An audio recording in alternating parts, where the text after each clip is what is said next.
Ing, Ay, magandang umaga po. kumusta ho? Actually, nagising po ako ng phone call. Naku, pasensya, Okay lang pasensya. po. Oo, ginising namin kayo. Masarap pa namang matulog ngayon kasi malamig. Wala akong problema. Opo, good morning po. Opo, good morning, attorney. Thank you din sa pagtanggap po ng aming tawag. Gusto ko lang po, no? Tanungin kayo, kaugnay nga rito sa desisyon ng Sandigan Bayan na sinasabi ngayong linggo inaasahan ng sampahan ng kaso ng plunder si Senator Rodante Marcoleta dahil nga sa kanyang pagtanggap ng mga donasyon nung siya ay tumatagbo pa lamang bilang senador. Ang kanyang rito debate, yung nakasaad sa kanyang counter affidavit, ang pera ay natanggap niya galing sa mga donasyon para sa kanyang kampanya. Hindi siya po pwedeng pagsampahan ng kasong plunder dahil hindi naman daw ito galing sa kaba ng gobyerno. Well, actually, yung kaso niya, kung tutuusin, it's one for the books. Kasi so far, lahat ng mga kaso ng plunder ay mga perang nakaw sa gobyerno, pagtanggap ng kickback, di ba? Correct. Mas kagaya nitong issue ng flood control controversy. So yung mga perang natanggap mo diyan, or halimbawa tumanggap ka ng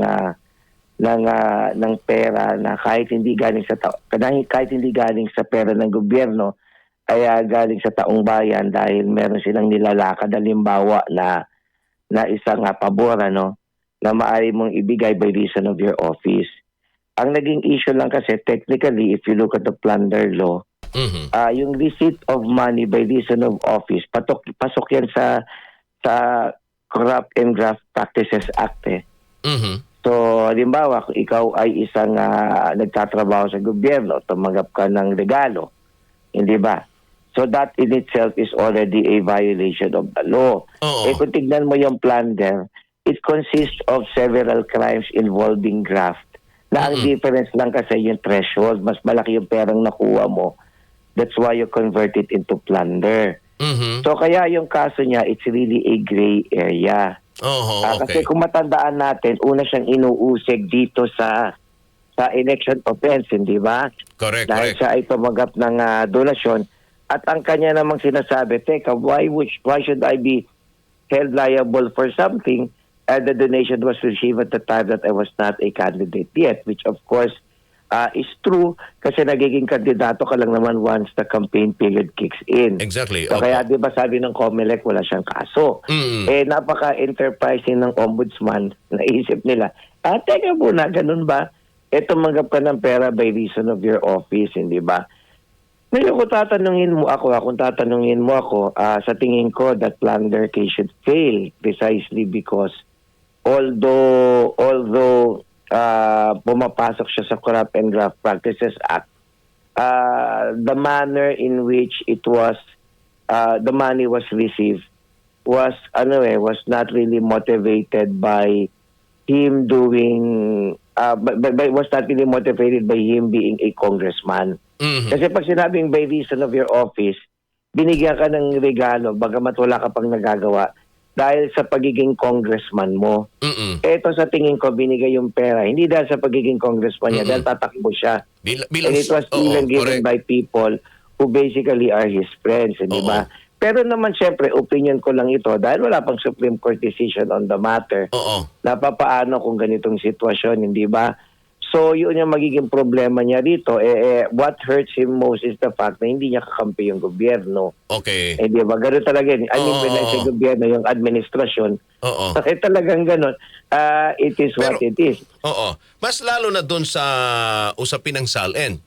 Dahil parang kine-question din ata kung bakit hindi niya isinama ito sa kanyang SALN. Ang SALN naman kasi is also something else. Kapag kasi mali yung SALN mo, wala ka naman pananagutan agad. You'd be given an opportunity to rectify that. So yun yung current rule on that. Halimbawa, kung nagsubmit ako ng SALN, tapos napunan ninyo na may mga entry doon na dapat na hindi ko nilagay, di ba? May pera ka, ba't hindi mo sinama?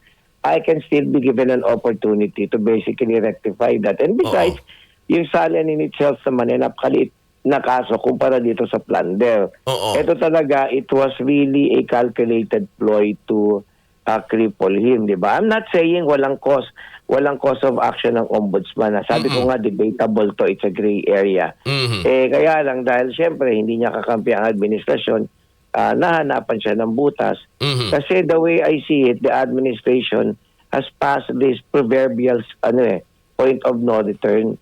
So Oo. parang tuloy-tuloy na talaga sila. They even couldn't care less anymore. Oo. Basta yung mga kalaban, talagang iipitin at usigin nila at nakikita Oo. na nga natin. I would not even be surprised kung sakaling mahuli siya, gamitin niya na pagkakataon para sabihin na 21 na lang yung mga senador. Sa impeachment, siguro ang kailangan ay 14 na lang, di ba? Oo. So again, hindi ko sinasabing hindi siya dapat may kasong plunder. But ordinarily, hindi mo naman yan i-consider na plunder. I mean, let's call a spade a Okay. spade, di ba? Oo. Because the way he received the money, I think, it's Oo. not because he's a congressman. And besides, ang nagbigay ng pera sa kanya, mga kaalyado niya rin talaga eh. Oo. So it wasn't like an ordinary citizen na alam mong nagbibigay ng pera para magpalakas sa kanya bilang congressman. Mhm. Alam niyo ibig sabihin na, di ba? Hindi naman ganun yan eh. Itutuho ko na rin, attorney, etong pagtanggi ng Office of the Ombudsman, ang rekomendasyon ng Department of Justice, kaugnay ng kaso laban kay Senator Joel Villanueva. Ito'y may kinalaman pa rin sa usapin ng flood control. Anong masasabi nyo rito? Kung itutuhok natin, oo. Kasi hindi, itong nangyayari ngayon, hindi maiiwasan na mag-isip ang tao na may connection lahat to sa isang issue eh. Well, objectively, kagaya ng sinabi ko noon, hindi ba?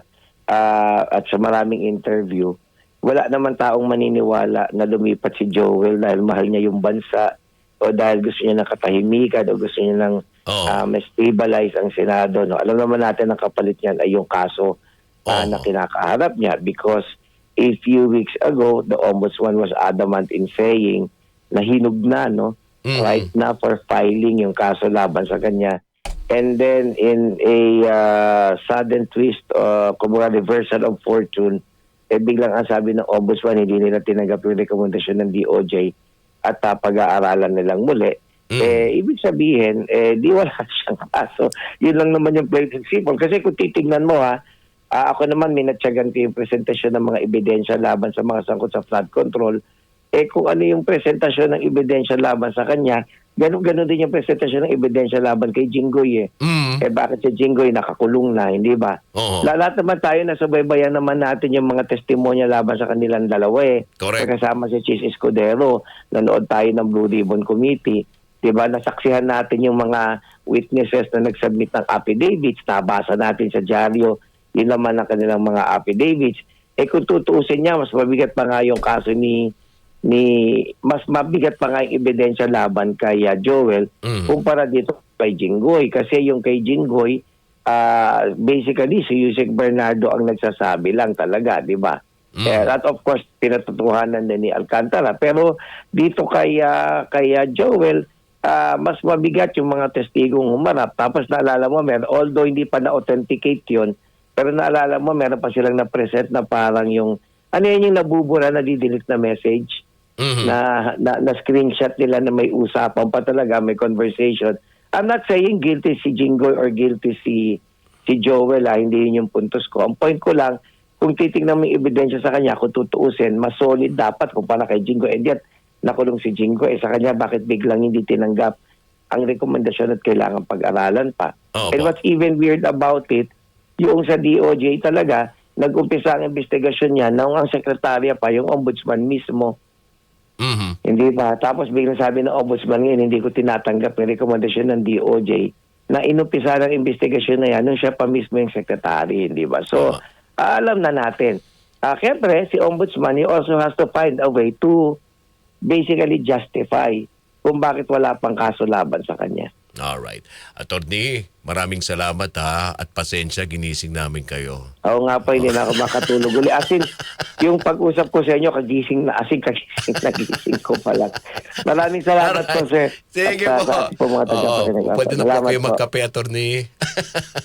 Thank you. Attorney Edward Chico, political analyst, mga kasama nako. Dami ko pa sanang gustong itanong kay attorney, pero ang oras po natin medyo kapos na po dahil mamayang 7:00 tabayan niyo po ang ating mga balita sa RMN News Nationwide.